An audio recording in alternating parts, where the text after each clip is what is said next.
thế chả nó qua đau nha. Hôm qua này mấy tôi hiểu như qua là qua uôm rồi và chẳng tới đau nha nó chẳng tôi nóm tới cái quần mà nó bật tạt sạch chơi này bật tạt để chẳng tôi nóm ta tôi chẳng tôi sắm thế là bật tạt đấy là dây lon một cái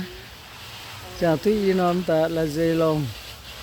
và tập trung là dây lon quá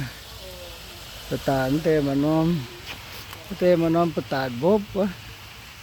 giờ bật tạt bóp nữa thế nó phải nói là bật tạt bóp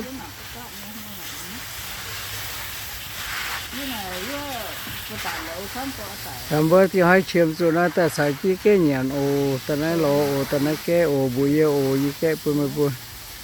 cái nó lại xin ồ lại xin mà chứ bật tạt là mạnh này cô phú bà con chứ phồn phú chứ mình